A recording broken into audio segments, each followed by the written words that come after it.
Did you grow up in Casper? Yeah, I did. Yeah, I grew up, born and raised. Only time I left was to go to college at the University of Wyoming and then came back. Okay, So yeah, right yeah. on. What do you do for a living, Justin? So I'm a personal trainer at Complete Physical Therapy. It's actually my sister's physical therapy clinic, and then also a cross country ski coach for one of the high schools here in Casper. So Cross country ski coach for high school. That sounds pretty cool. yes, sir. Nice, Yep. nice. Yeah. They're teaching cross country in high school nowadays, huh? Yes. Yep. Yep. I love it. I love it. Well, thanks for doing this, man. I appreciate it. And it's great to meet you, by the way. And thanks to our Yeah, mutual friend, Croy from Exoskin for matching us up and lining this up. But yeah. I'm looking. Fred was super good dude. So. Oh, super good dude. And great clothing as well. Great shorts, man. Oh my goodness. Oh Yeah. my goodness. Yeah. I hadn't heard anything about Exoskin up until like a year and a half, 2 years ago. And I wish I would have found out. I mean, they haven't been around long, but holy cow, yeah, some amazing products. For Yeah. sure, so. It's like a secret little superpower when you're running, man. Those shorts are tremendous. Yep. No, yeah, it's unbelievable. Yeah. in all seasons. So Totally. But congrats on the Grand Slam this year, man. I guess that's most importantly what I want to hear all about. And it sounds like there's a documentary coming out on you as well. Is there any word on that? Yeah. So actually just a fun kind of running for me is it's never been a fight.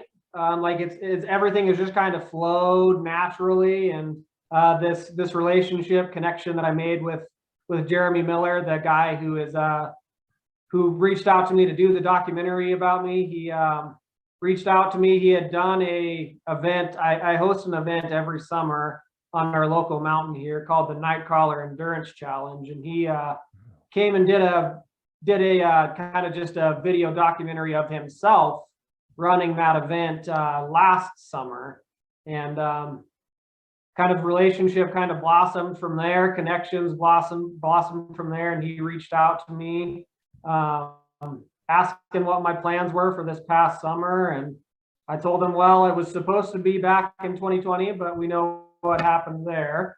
And I told him about the Grand Slam, and he's like, well, that's an awesome segue for what I was about to ask you, because I was wondering if you'd be interested in me chasing you around with the camera and kind of capturing some footage. And yeah, no, it's been very fun relationship connection that I've made with Jeremy. And yeah, it's been more than I could ever hope for, and just super excited to have something that I can share with people for the rest of my life. So yeah, we're looking at this March will be coming out. He's got most of it put together. He's just kind of working on some final details with it. But yeah, I'm not a person that likes the spotlight or anything. So that's the part that I struggle with a lot. But I'm coming around to it, because what I'm realizing from this is that people like my message, they like my story, and then it's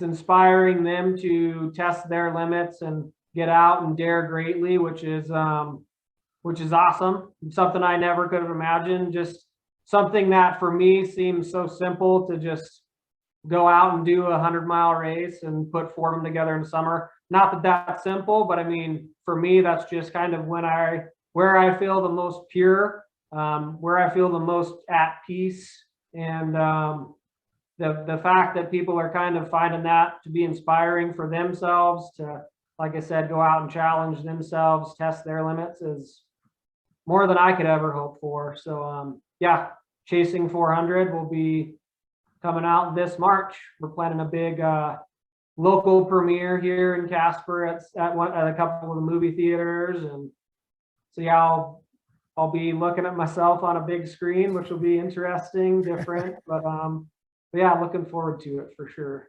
Is it going to be a full-length feature film, or just like a short half hour, or what are you thinking? So he's looking. It's right now. It's looking like it's going to be between like 45 minutes and an hour. So okay. So what Jeremy did at each of the events, Old Dominion all the way through to the end at Wasatch, was he would talk to me before each event, you know, kind of just like how I'm feeling, kind of get a kind of like pre-cap of everything. And then after the events, he did kind of a little recap video. And then obviously during the events, he was out there and he was capturing footage there. But mostly, I mean, that was the thing I told Jeremy going into it was like, what do you need from me? Like, are you going to be asking me questions while I'm running?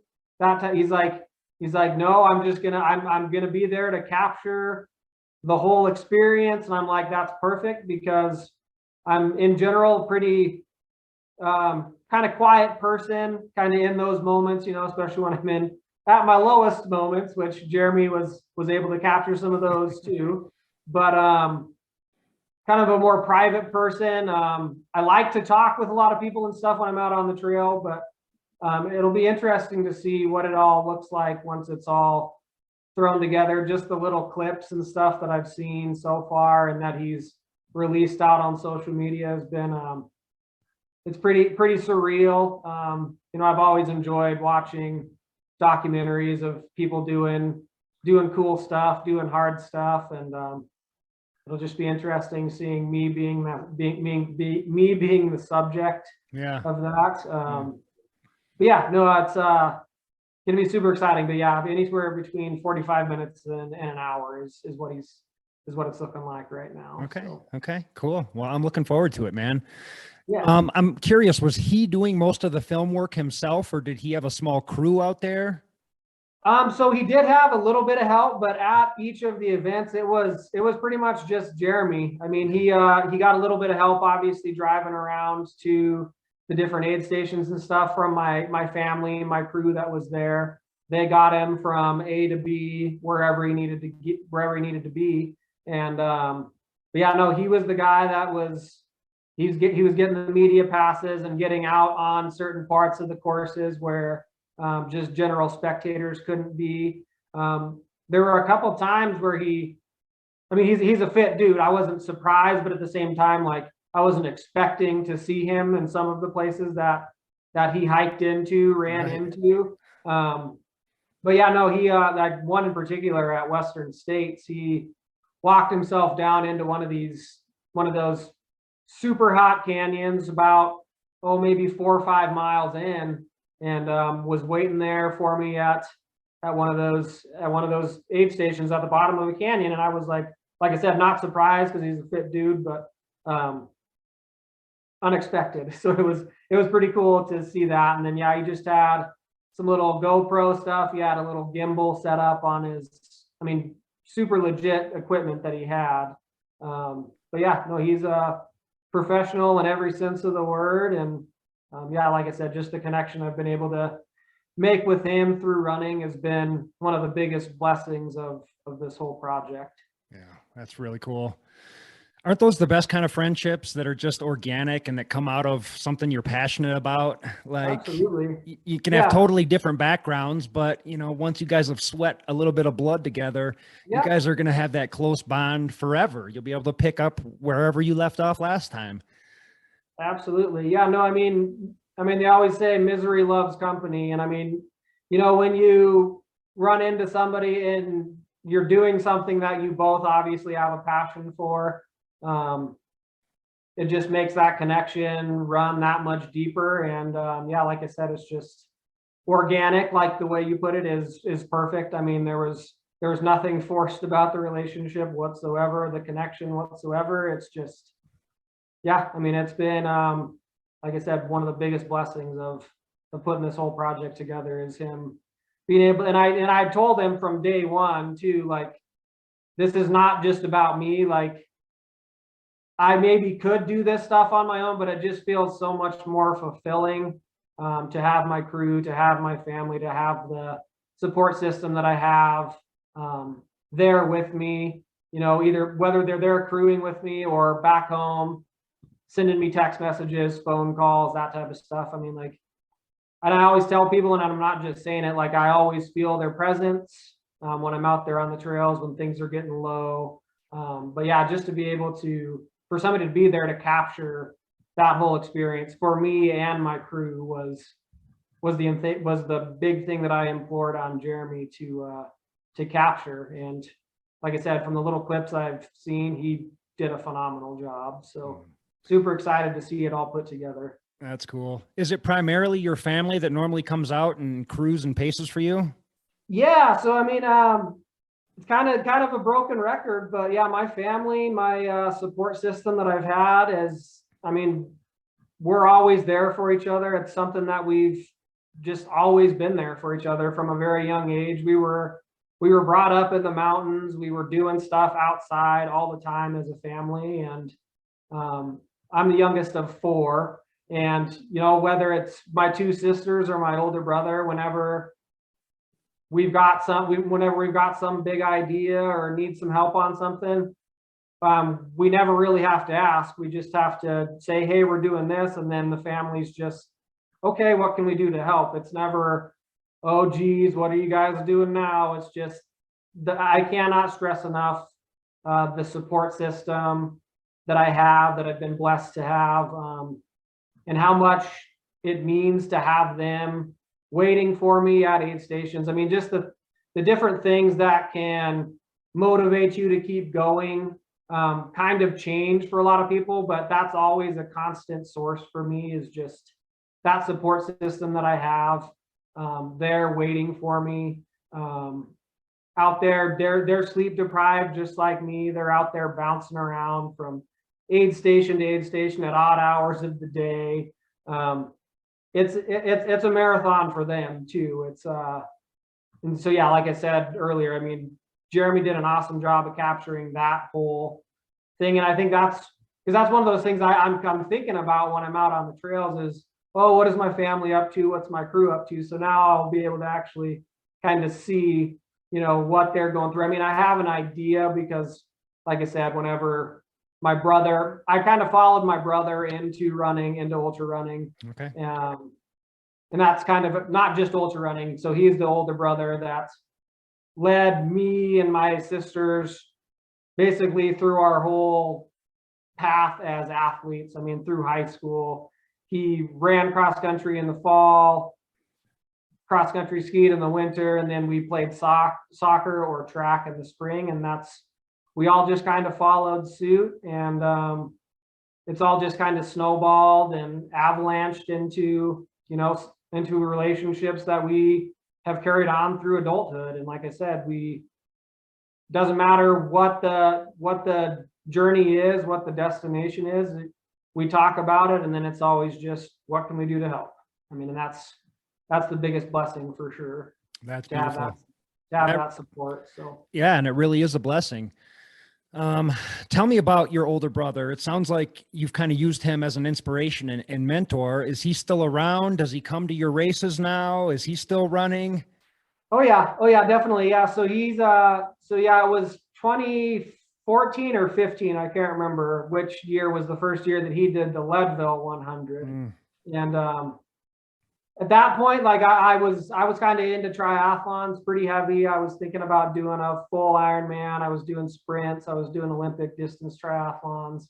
And then there was just something. I paced John, my oldest brother, at Leadville that first time, and there was like a major seed that was planted. That I've always enjoyed testing my limits, and you know, in those moments, I saw my brother, who's always been just a source of strength, great role model for me. And I saw him kind of at his limits, pushing through. And I don't know, it's really hard to explain kind of the emotions that I felt in those moments, but there was definitely a seed that was planted, a door that was like beckoning me to walk through it. And that was ultra running, and specifically, like, you know, tackling that 100-mile distance.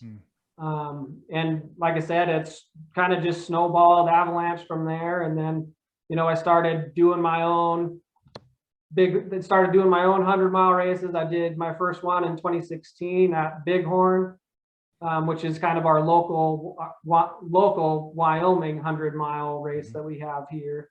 It's our backdoor 100. It's a 2-hour drive north for me. So, I mean, it's super close and just a super awesome race. So that's where it kind of started. And then obviously with that, then you started putting in for lottery races like Western States and Leadville. And then I kind of just made a decision that, okay, the year that I get into Western, since it's getting harder and harder to get into every year, that would be the year that I would attempt the Grand Slam. And it happened in 2020, but everything got canceled, and I was just like, well, it's really no skin off my back. I've been putting in for Western for 4 years at that point, so I was like, what's another year? So I kind of just put the plans off, kept running. Summer of 2020 was weird, different for everybody. I never lost my passion for running. In fact, I think it solidified my passion more for running then when there weren't events. When I was really able to kind of recenter myself with my why. And it's like, the events are great, but they're really just a snapshot of that whole process that goes into training for something like that. And so yeah, it was a nice little kind of reflection point, 2020 was, and came into 2021 even more prepared than I think I would have been in 2020, just because of the way that 2020 went. Sure.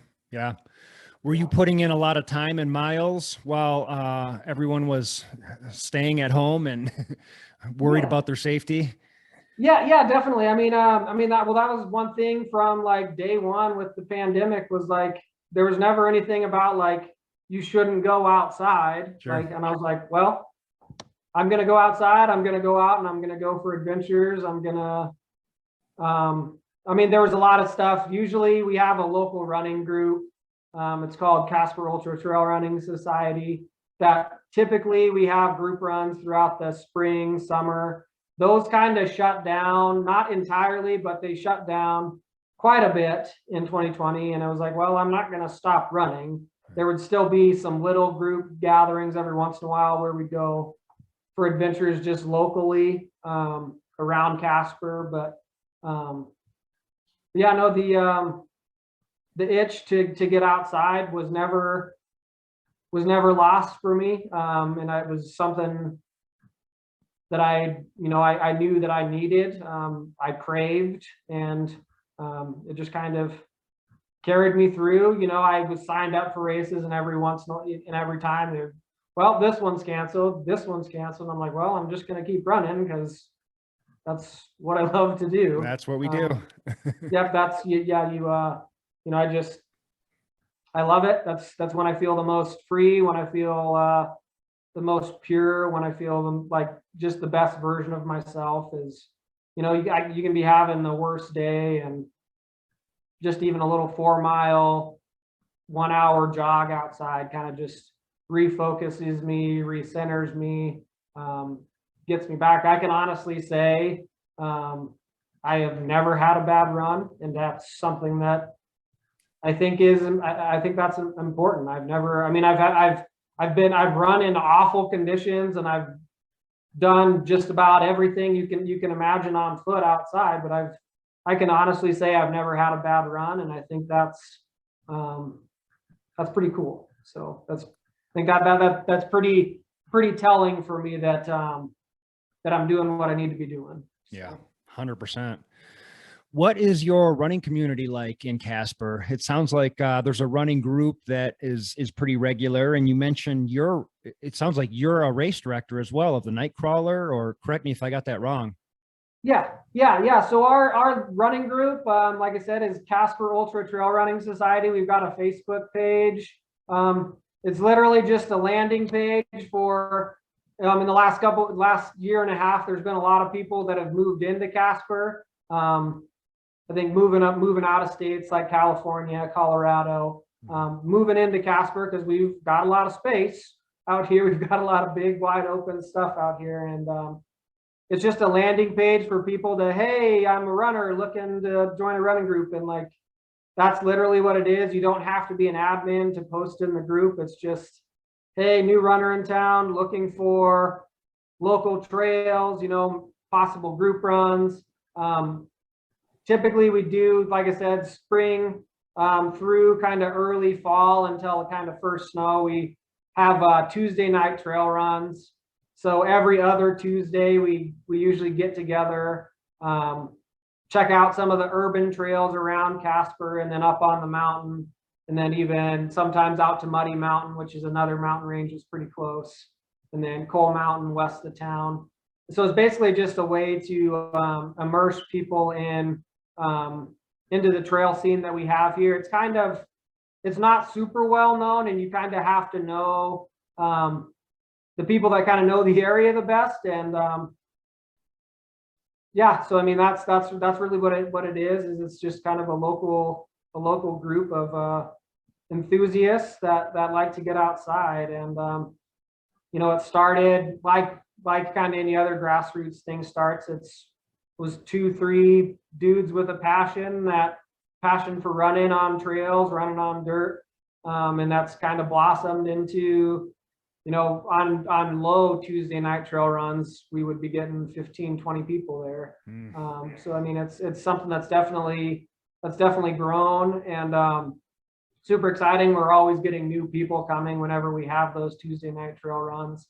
Even throughout the pandemic, there was always somebody new at each of those Tuesday night trail runs when we'd host them. And that's one of the coolest things to see, is just people that are finding that same passion, finding that same, you know, urge to get outside and better themselves. So yeah, that's Cutters. We're pretty, we're not like super official. It's kind of just a drop in, casual, no drop runs. Sometimes on nights when there's bigger groups, we'll have one group that goes maybe a little bit quicker, one group that kind of stays back a little bit. But I mean, we stop all the time and we're constantly just talking.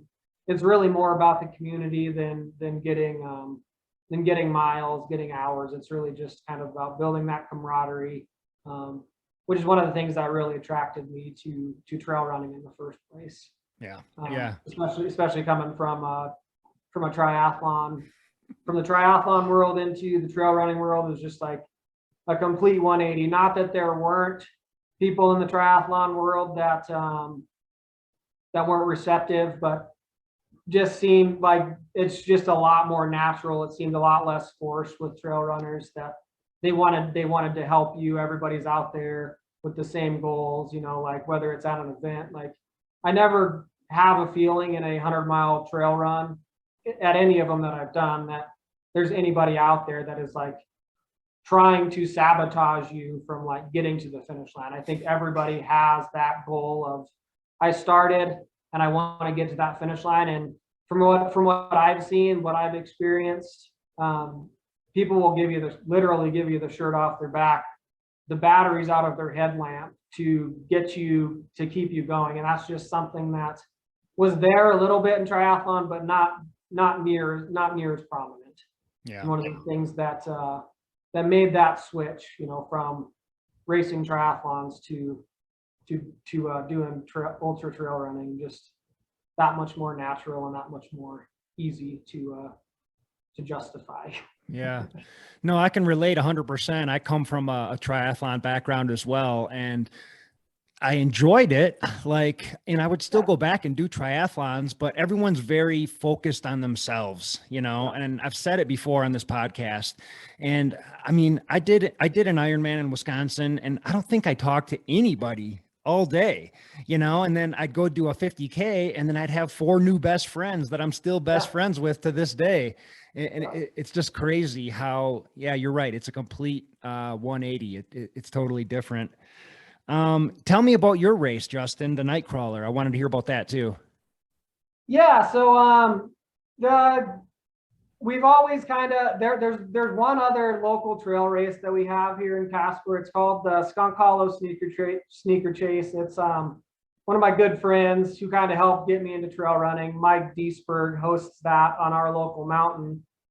And, we had kind of been talking, me, Jason Neville, Phil Atkinson, kind of the local 100-mile guys here in Casper. We were like, what can Casper do to get an ultra here? Because the ownership, the land ownership is kind of tricky, kind of finicky. It's kind of checkerboard. So we're like, man, I mean, this would be a really cool route, but we have to follow that. We have to cross that private. Oh, we could do this, but oh, we have to cross that private. So we were really just thinking like, gosh, how can we do it? And I was just like, kind of just took it upon myself. I had gone down and done a 12-hour night run down in Highlands Ranch, Colorado, and I think it was Chase the Moon, I think was what it was called, and did that, and I was like, shoot, we don't need to have a 50K like course. We can just do a loop around our mountain where we know we're not crossing onto private, and we can just do a 12-hour event. And when people get to their ultra distance, they can either keep going or they can be done. So that's kind of where that started. Just again, a few guys with a passion for trying to get an ultra here in Casper, and kind of just got diving headfirst in and getting it done. We're still trying to figure out a way how we can actually get a more established actual 50K instead of just running the same loop again and again. But we got it done, and every year we've had it. This was the 5th year that we've hosted it here in Casper, and the numbers have grown every year. And this last year, it's August is when we do it. And this year, every year we have more and more people getting into that ultra realm, more and more people trying to get through the whole 12 hours. And yeah, it's a super fun event, and it's a good way to kind of introduce people to trail running at night, because there's a lot of people that are thinking about, that 50-mile distance, that 100-mile distance. And it's like, well, if you're thinking about that 100-mile distance, you're going to have to run at night. So it's kind of just a good way to introduce people to that in a controlled environment, in a race setup, following pin flags, following ribbons, following reflective stuff at night, to give people that kind of same idea of what it would look like at those events. And it either makes people be like, yeah, I really want to do this, or kind of sometimes makes people like, I'm not so sure anymore. But it's not usually from what I've seen, what I've heard from people that have done it. It's not the latter. It's usually people are like, they do it and they're like, yep, I want to do it. And that's awesome. That's what we're looking for. That's what the event is for. It tests people's limits, takes them out of their comfort zone. Things are different when you run at night. So yeah, it puts people out of their comfort zone, and it usually makes them want more once the event is done. So yeah, definitely. That's what we're looking for. And the whole thing takes place at night? Yeah, so it starts at 6:30 in the evening. It's usually the 3rd weekend in August. Starts at 6:30 in the evening and goes until 6:30 in the morning the next day. So it's a 12-hour event. The big thing, like we always talk about on the course website, on Ultra Sign Up, where you can sign up for it, is like there's literally no did not finish. There's no you have to get this amount of miles. It's if you only want to do one loop, that's fine. You're still going to get the same finisher award that the person who runs the most laps does. That makes it a pretty inviting event. We've had several people that go out, run one lap, go to their car, or actually just set up right there in the start finish lap area, take a nap. They can set up their hammocks, tents, and then take a nap for a few hours and then go back out again. It's really just an event. Again, the event is more about the camaraderie of the trail running community that we've built here in Casper, and also obviously testing people's limits. Like I said, every year there's more and more people that are testing those limits. trying to get as far as they can in that 12 hours. But there's also, I mean, it's really just whatever people want to get out of the event, they can get. Each lap they switch directions, so washing machine style. How far is each lap? What's that? How far is each lap? Each lap is 8 miles. Okay. We have one aid station that is pretty much smack dab right in the middle, so 4 miles. So that's another thing that people really like, is like if they want to run with a pack, they can, but most people usually just run with handhelds and then make sure they have extra batteries and stuff for their headlamp. But yeah, no, the event, like I said, is more about kind of the camaraderie of the events, and, you know, just kind of introducing people to the trail network that we have up on Casper Mountain, which is pretty well known by the locals, but not as well known as it should be for everybody else. Every year we have people come in from South Dakota, Montana, Colorado that are like, holy cow, we had no idea this was here. And every year they come back and they're bringing more, and they're bringing more people back with them. So I mean, that's really cool to see as well, that people are finding out about our playground. So yeah, that's cool. All right, man. So let's get into the Grand Slam a little bit. So after the pandemic, well, during the pandemic, when everything was canceled, did you know immediately that the next year you're going to be going for the Grand Slam, or when did this sort of come in onto your radar that you knew this was a go? We were going to make this thing happen? Well, honestly, it was kind of, everything was still kind of on the teeter-totter, even up until like April, May of this year. Because one of the races that I had entered was the Vermont 100, and they ended up canceling it this year, 2021, because of COVID related issues.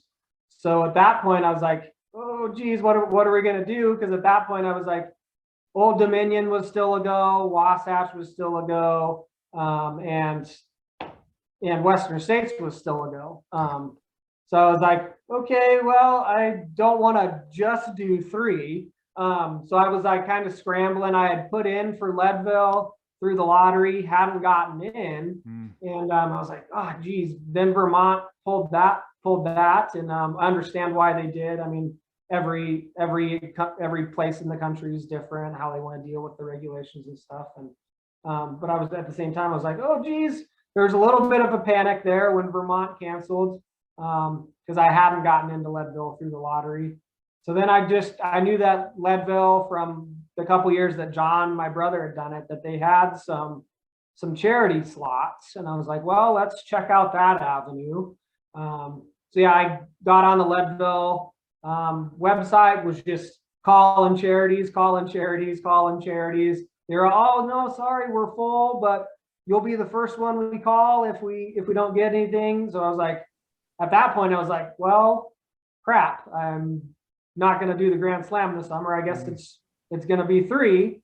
And then finally, there was one person, unfortunately, I don't know who it was, but somebody with the Leadville Legacy Foundation was one of the charities. Some athlete that had gotten a charity slot was unfortunate and injured themselves, disallowing them from being able to do the race. And I was like, well, I'm obviously, you never wish for anything bad to happen to somebody for you to have an opportunity. But they called up, like they said they would, the Leadville Legacy Foundation. They said, hey, we've got this spot that opened up.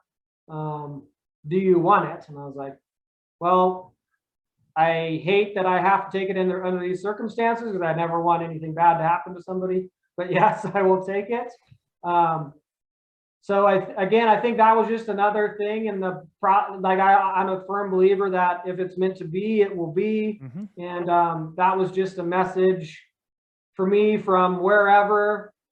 If you believe in a higher power, whatever, like that was a message to me that, okay, this is what you're supposed to be doing. Absolutely. I had kind of just like I was ready to just do the 3 and I was going to be fine with it. But then I got that call and I was like, all right, it's meant to be. This is what I'm supposed to do. So, yeah, I was kind of just, again, a natural thing.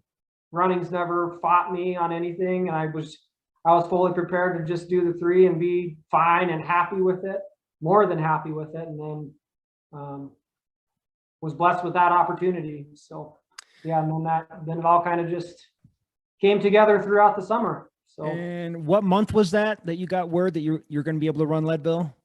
Let's see, that would have been either middle of May. I think that was early to mid-May when I finally got that call from so I mean, at that point, Old Dominion was June 5th, which we already had plane tickets for and was already prepared to go out there. Wow. The Grand Slam was off the table, but the 3 races were still on the schedule. Okay. Okay. Yeah, I mean, I was training throughout the whole time. Like, I wasn't letting the whole charity thing not. I was still running. I was still actively preparing myself for Old Dominion and Western, and then was just like, okay, I'm going to have a lot of time between Western and Wasatch at that point. So I was like, well, that's okay. And then that happened, and I was like, all right, it's back on. So. Yeah. Well, it sounds like it was meant to be, man. I mean, absolutely. You know, unfortunate that somebody had to pull out because of an injury, but for whatever reason, it sounds like, you know, the stars aligned and it was meant to be.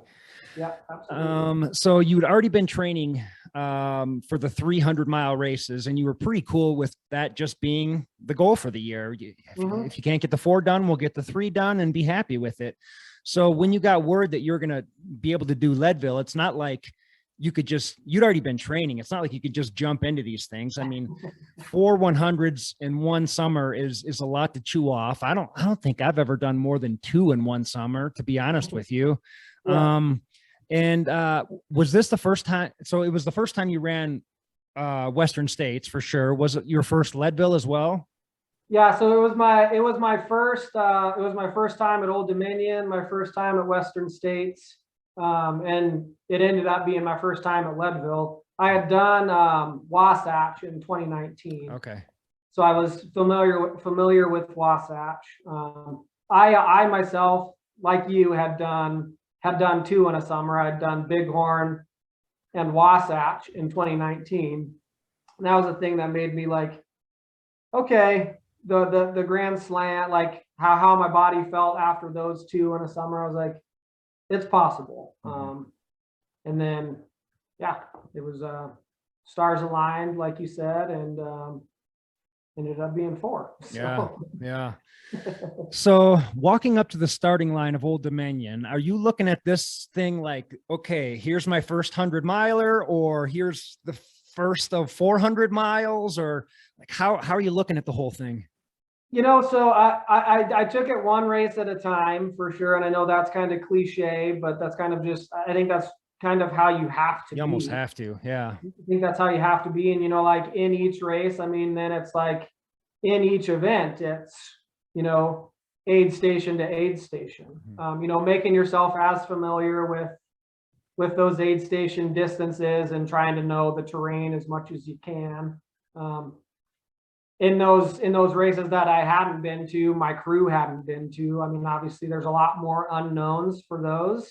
But I mean, like with Old Dominion, day before we were out driving around to the different aid stations so that crew knew how to get there. Good. And just so that I could it also just kind of helped me to kind of realize like, okay, this is what the terrain kind of looks like coming into this aid station. So, I mean, trying to get as familiar as you could with something that's unfamiliar with you was key. But yeah, I mean, I've always been really good, I feel, at kind of just chewing it up into more kind of chewable bits rather than, because I mean, if you just think about, holy cow, it's 100 miles, like you can fall into some traps, some pitfalls pretty early. For whatever reason, I don't know why. I've never really had that mindset. It's always been like, chopping it up into more manageable parts, aid station to aid station, you know, staying present.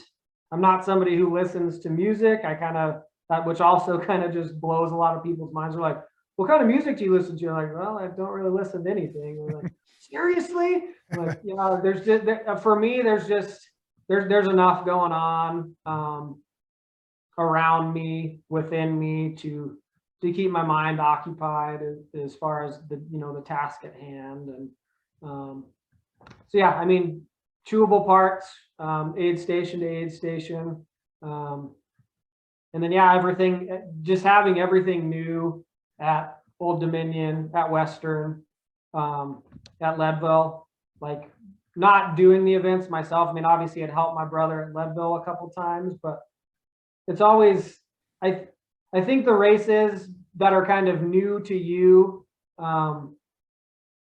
it kind of doesn't leave a lot of room for like, okay, I was feeling this way at this point in 2016 right here, but you don't have that at races you haven't been to. So I think you can kind of get out of your own head a lot more in those events, and really just kind of take things as they come, which I've always done pretty well at. But you know, events that you've done time and again, you know, like you can really get in your own head. So I think having that fresh perspective of, well, I've never been here, so I don't, there's really no expectations, helped a lot, I think. That does help. Yeah. Yeah.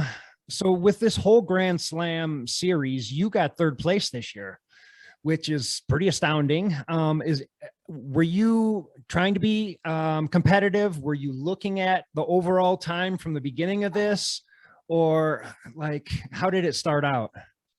You know, honestly, like I said, it started off just one race at a time. I do have a competitive side of me. I'm not gonna pull wool over anybody's eyes and say that I'm not. Yeah. But that is not the sole driving force for why I wanted to attempt the Grand Slam. Going into it, I wasn't like, oh, I want to run this time, I want to be the fastest person. It was just, again, taking things as they come, being present, being gracious to my crew that was chasing me around the country. I mean, I was blessed with my family, different friends that came to pace me, crew me at each of them. So, I mean, really just keeping myself present and thinking about really the opportunity that I had to be able to do something that I love in these new places, was really all the driving force that I needed. But, you know, there was the competitive side of me after each race. I'd like, okay, here's where Grand Slammers are sitting. Of course. Here's how far back I am. And like, so I mean, towards the end of like Wasatch, I was like, that was one of my first thoughts coming across the line was, well, I'm pretty sure I'm the first Grand Slam guy that came across the line at Wasatch. It was just like, and as it ended up, I was. And I mean, yeah, that was just, I don't know. It was a nice kind of little cherry on top for the summer, but not something that I was like, oh, I have to win, or I have to be top 3, or I mean, really, honestly, I think one of the biggest blessings that I took from the summer was being able to get through those 4 uninjured. Totally.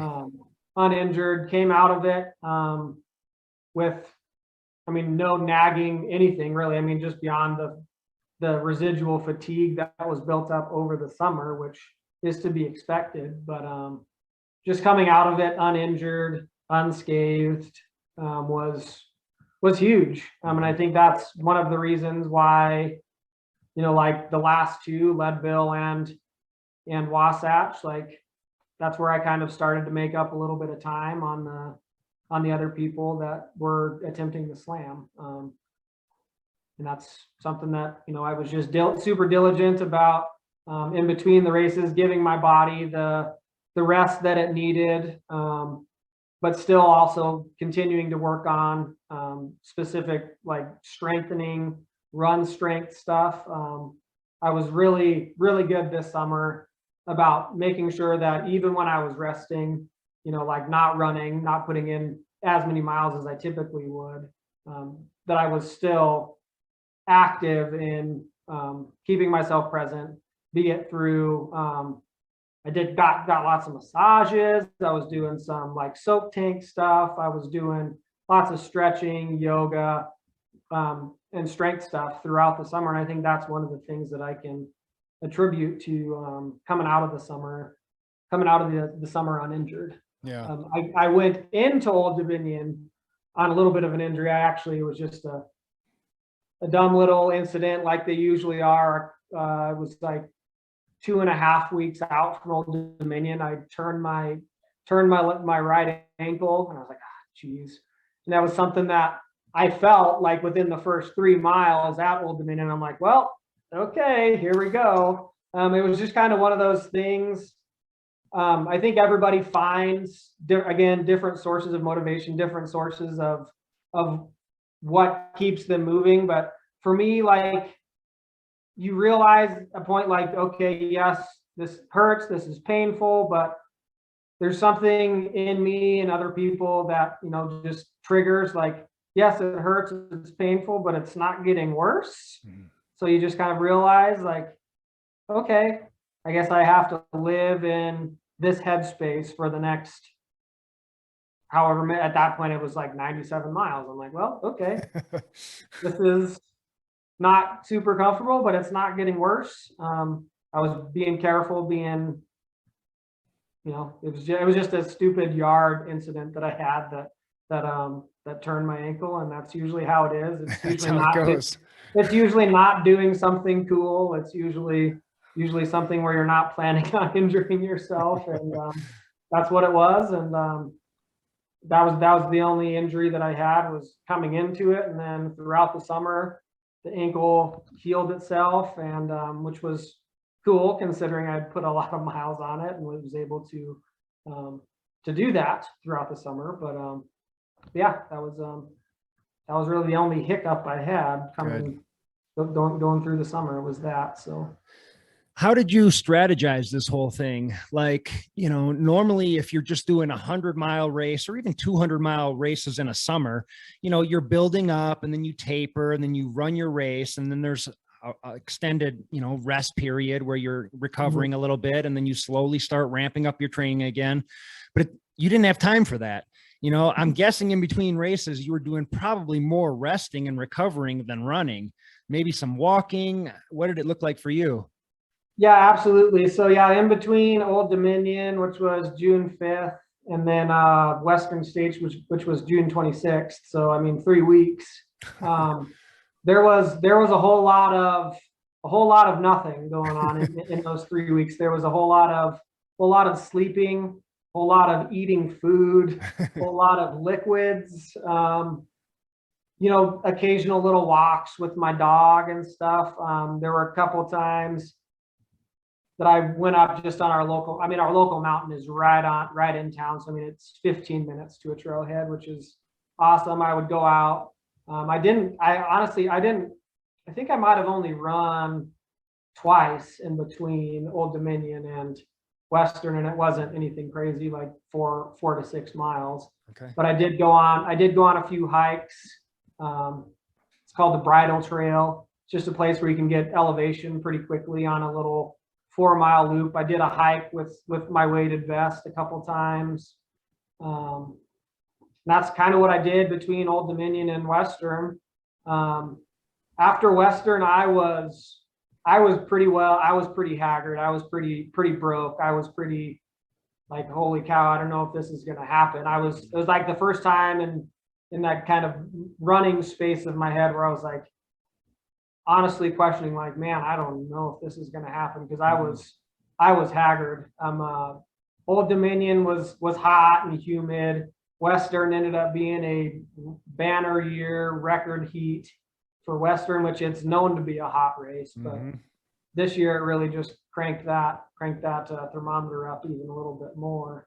And I was admittedly very haggard after that one, and I was not doubting, but I was like questioning, like, oh my goodness, this is not going entirely how I had it planned. but having that almost 7 weeks in between Western and Leadville was great. I mean, there was that 2 week, probably 2 to 2.5 week window after Western where I wasn't even really going out and doing walks or anything. If it was a walk, it was just a short one with my dog, but it was mostly just preventative stuff, you know, getting massages, lots of horizontal time, just, you know, trying to kind of balance the work schedule, but really honestly just relaxing, recovering.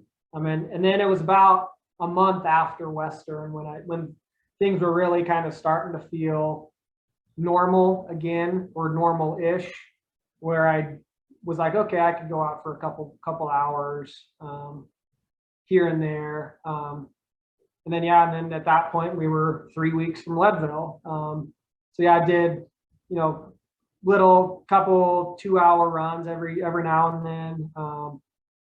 Not a super structured training plan, honestly, as not the plan that I had going into the summer. I kind of had it all like planned out on a training plan for like what I needed to be doing, but that kind of just got thrown to the wind after Western. I'm like, well, you gotta just take care of yourself and make sure that you're, you know, keeping yourself present for like what's to come, because at that point, you know, just the way it ended up being, you know, with Leadville being at 10,000 feet and a lot of climbing, and then Wasatch honestly being the hardest of the four, terrain wise, elevation wise.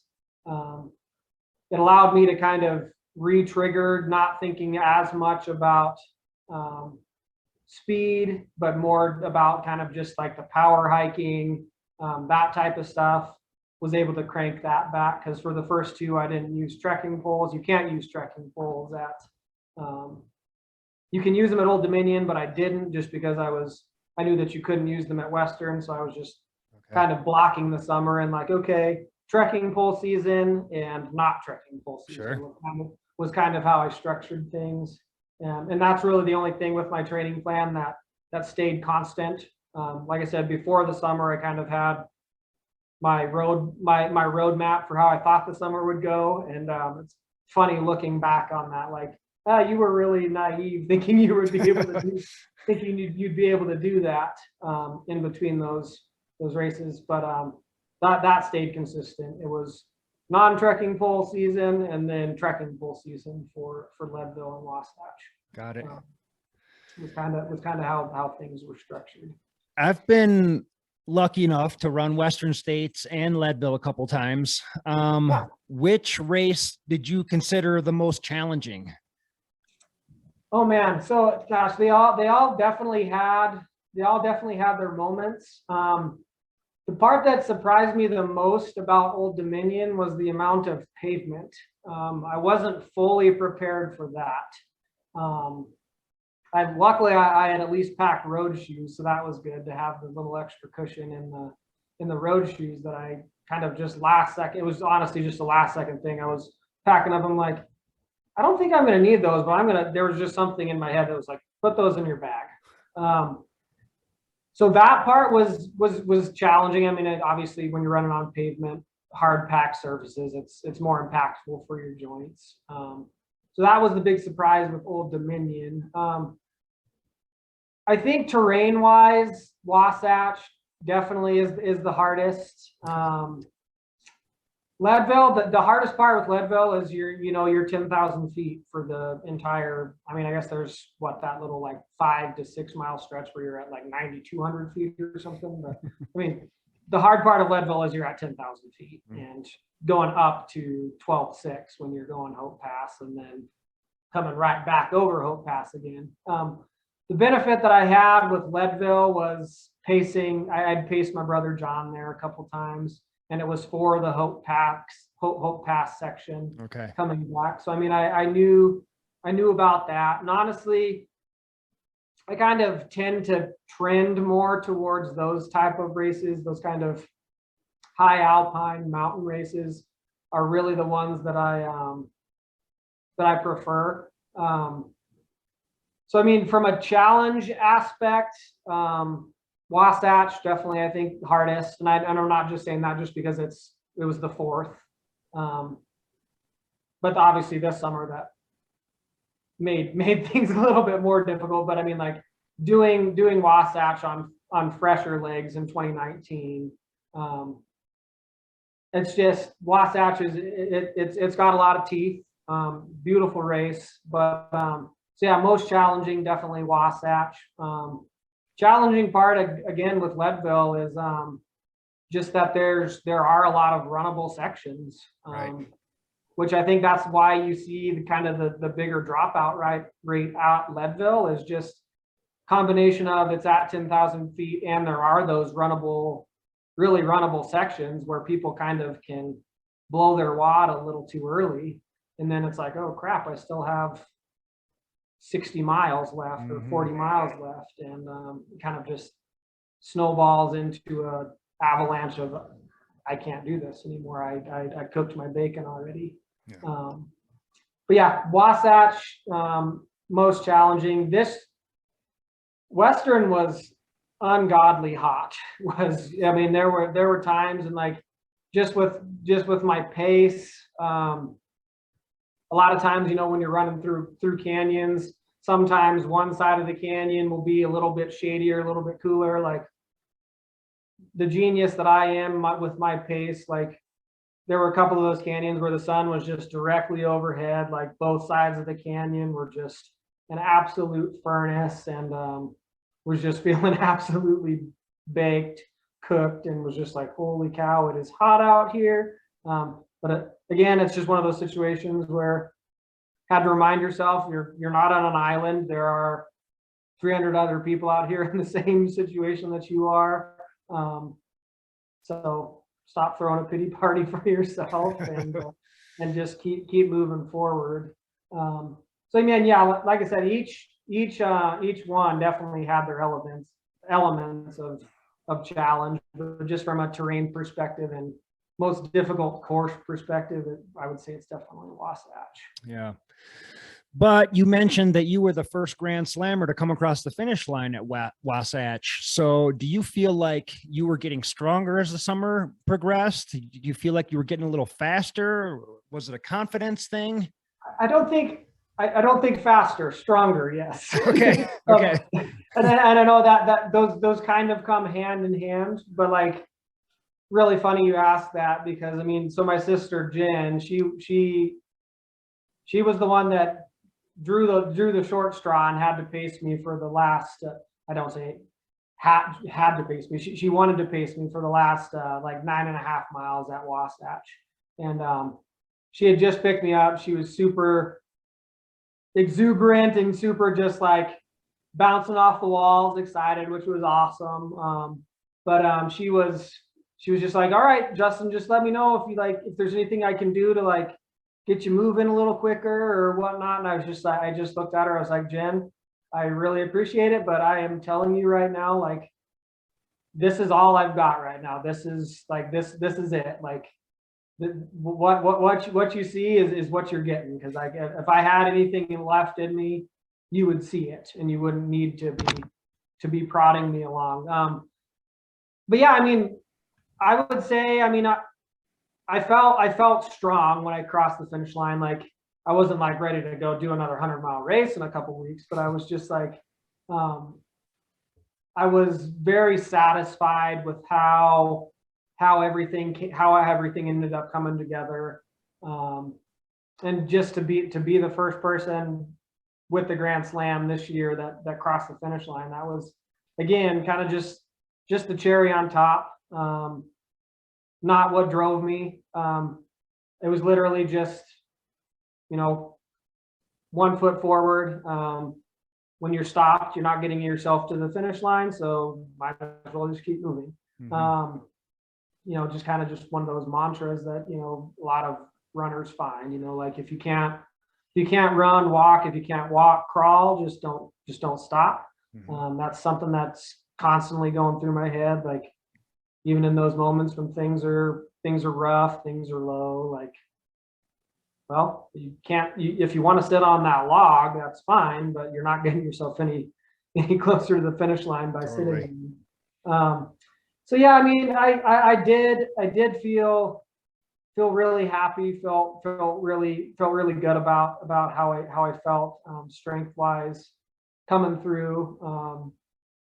I definitely do want to go back to Western, hopefully again. And I know it's getting harder and harder every year to get in, but it would be nice to go back there and do it sometime on fresh legs and just kind of tackle that again. I mean, Western was everything that I hoped it would be, and then some. I mean, it's kind of deemed by a lot of people really around the world, especially in the U.S., to be kind of the mecca of trail running. And they've done an amazing job with that race of having all that hoopla that comes with Western, but also still making it feel like everybody's important.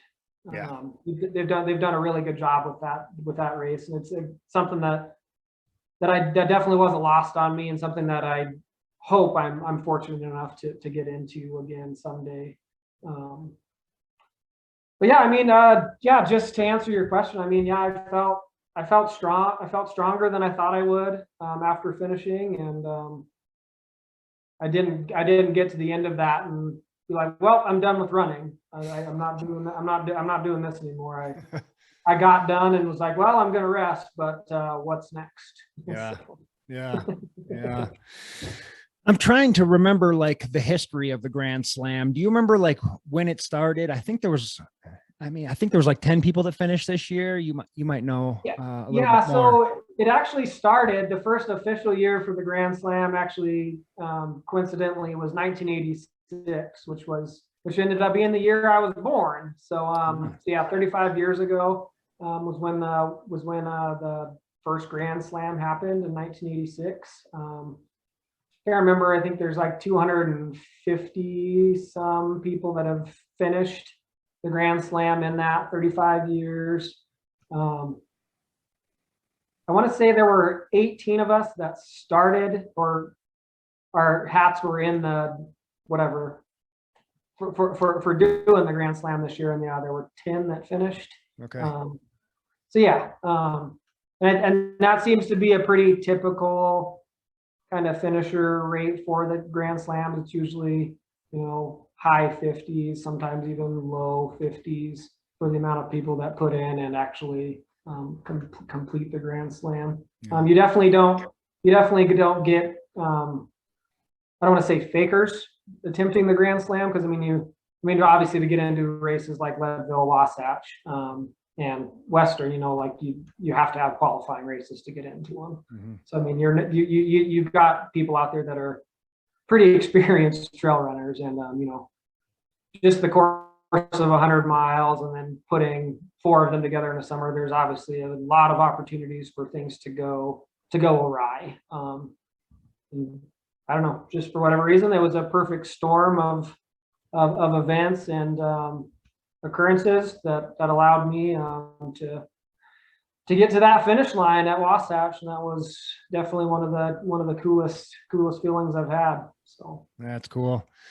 Yeah, you're right. I mean, to even attempt the Grand Slam, it takes years of preparation, because it takes qualifying races and entering the Western States lottery over and over again. So yeah, it's not something you can just jump into and just give it a shot and see how it goes. I mean, it's, by the time you get that far, you've got quite a bit of experience under your belt.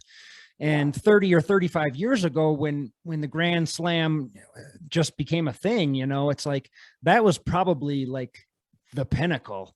That was probably like the biggest thing ultra runners could really even think of at that point. And now, not to undermine what you did at all, but nowadays you got the Triple Crown. People are doing 3 200s in a summer, and it's just getting bigger and badder. So like, what is next for you? Are you looking at anything crazy like that? Or you said you got to the finish line of Wasatch and just thought, okay, well, it's time to rest, but what's next? Yeah.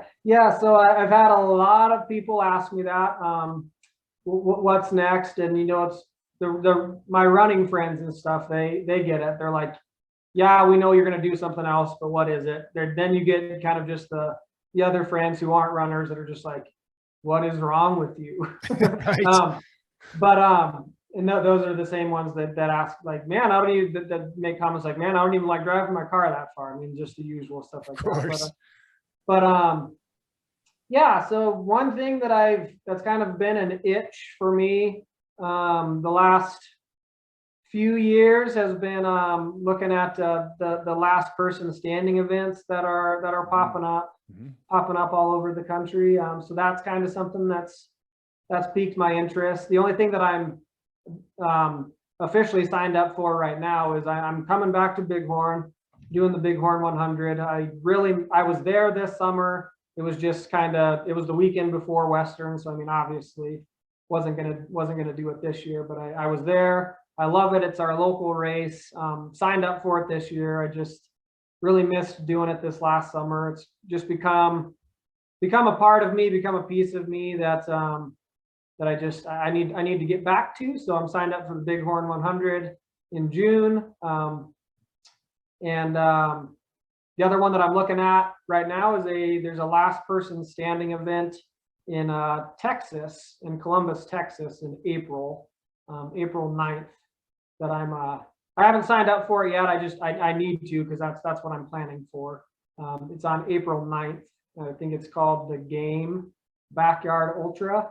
So yeah, I'm gonna dip my toe into the last man standing water, I guess. So Cool. last person standing, excuse me. So so that's kind of where I'm at right now. Do you have any interest in any of these crazy 200-mile races that are so popular right now? I do. Yeah, definitely. I definitely do. For right now, the plan is the last person standing. Maybe I'll get to 200 miles there. Who knows? Yeah, for sure.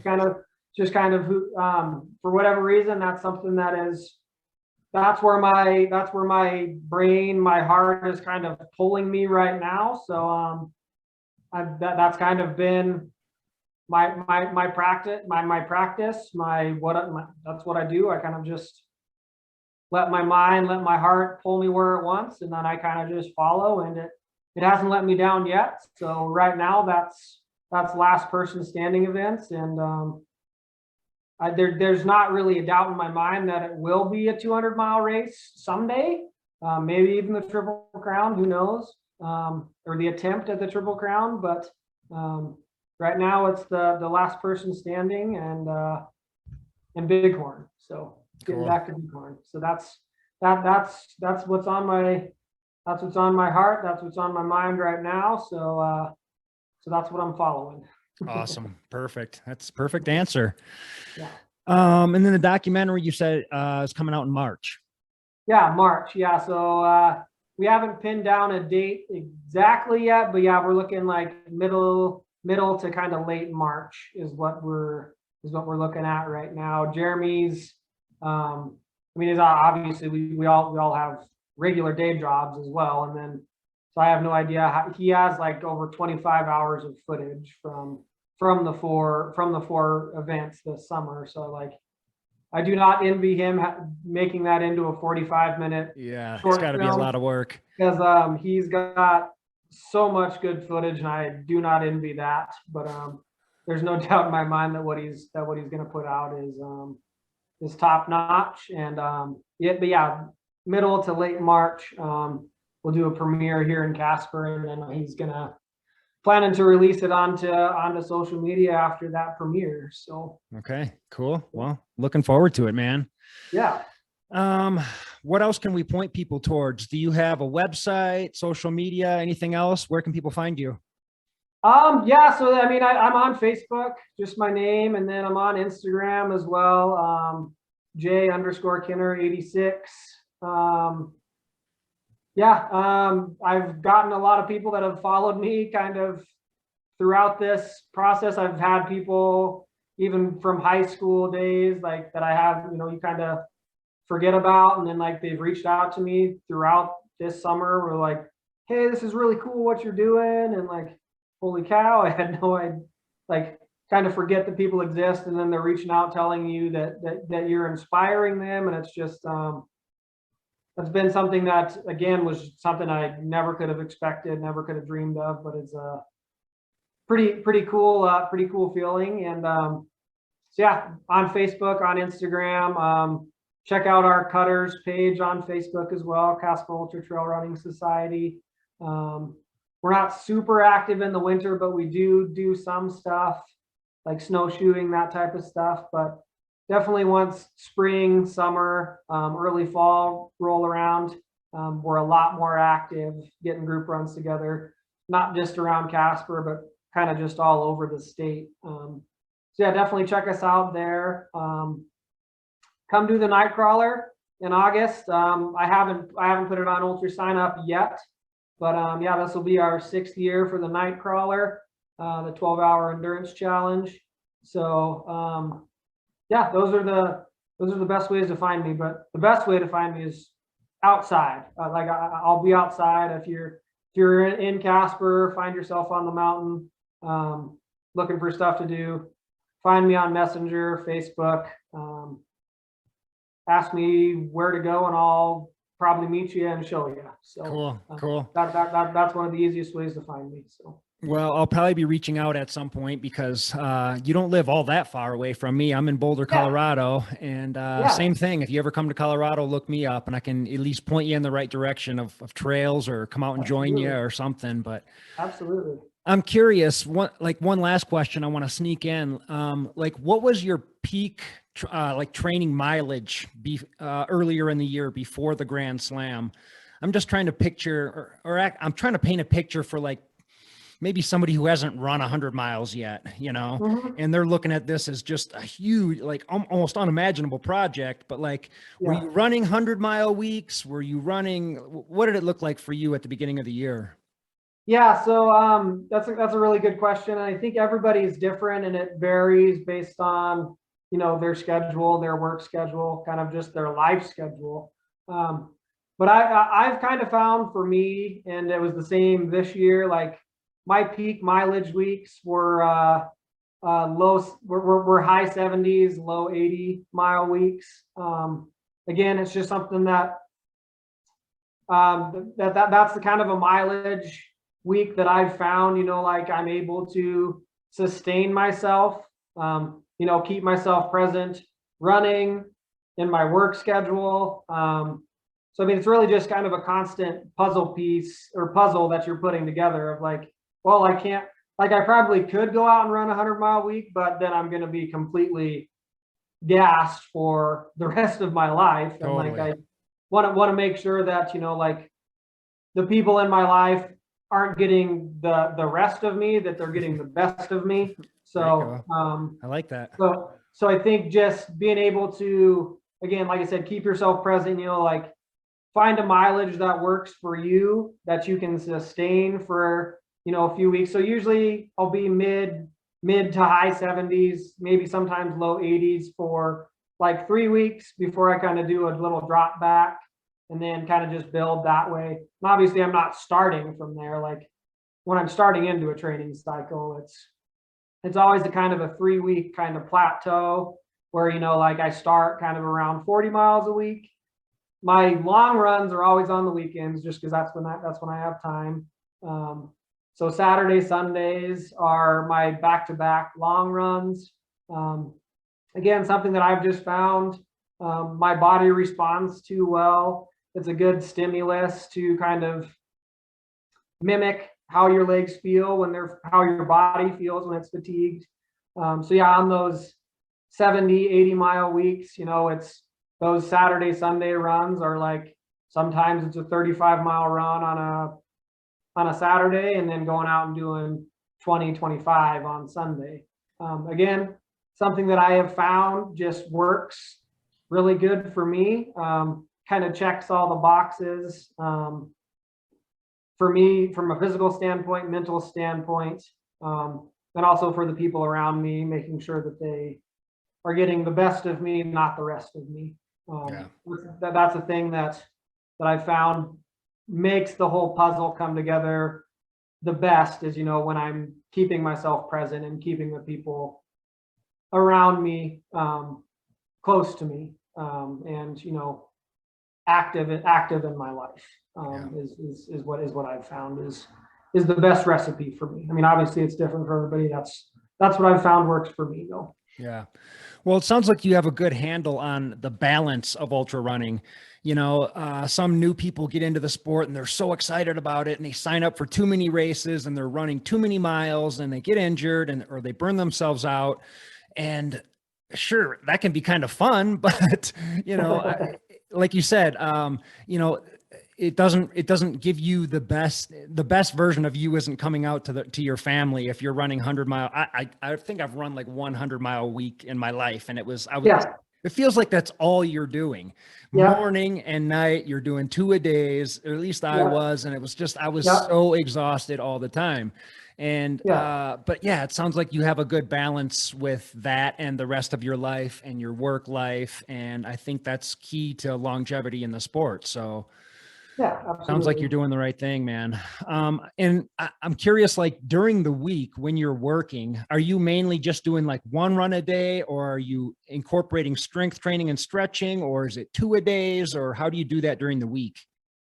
Yeah, so I mean, my weekday runs are I usually take my Mondays and Fridays are typically like my strength days where I'm not doing anything running. It's all run specific strength stuff. So obviously a lot of focus on the core, a lot of focus on leg strength. So Mondays and Fridays typically are my off days from running. Sometimes that changes especially during the winter when I'm coaching, that changes because Fridays, a lot of times we're traveling and we're skiing and that kind of stuff. But typically there are most of the time 2 days a week where I take completely off from running.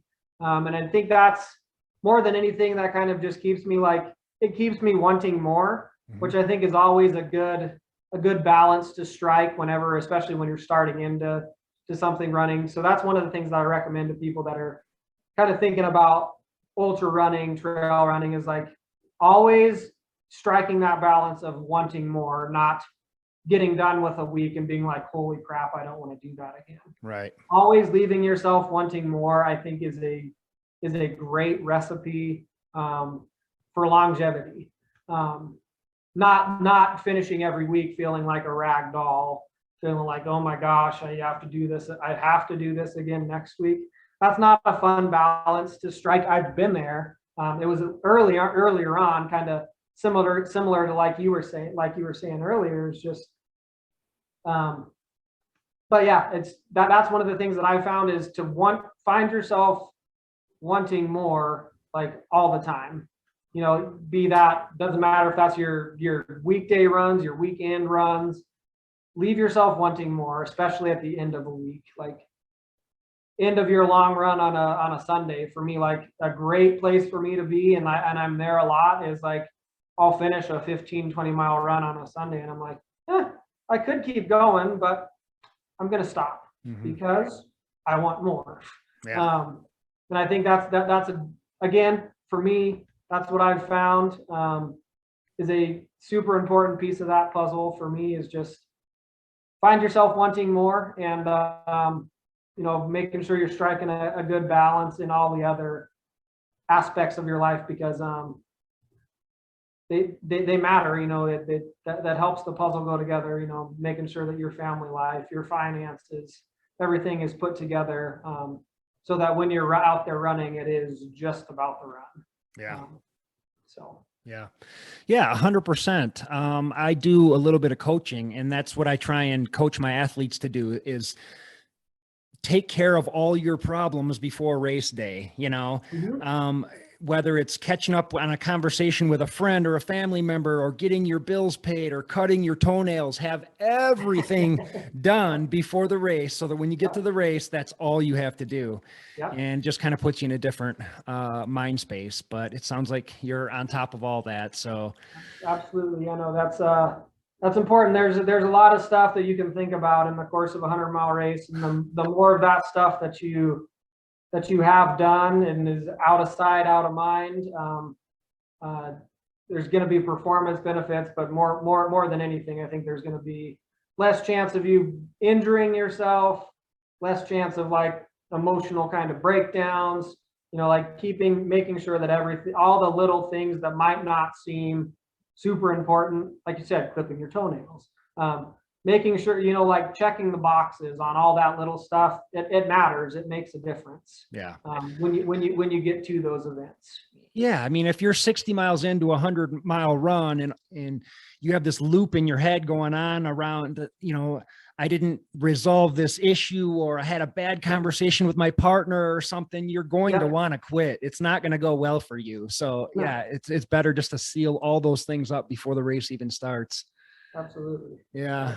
Well, cool, Justin. This has been fun, man. I appreciate you doing this, and congrats on the Grand Slam last year, and good luck in 2022, man. I'll keep an eye on you, and hoping for big things as always, man. Yeah, definitely. Yeah. Looking forward. We'll definitely stay connected for sure. So. Absolutely. Stay in touch. Well, cool, man. Thanks again for doing this, and have a grateful day. Yeah, you too. All right. We'll see you, bud. All right. Thanks, Alan.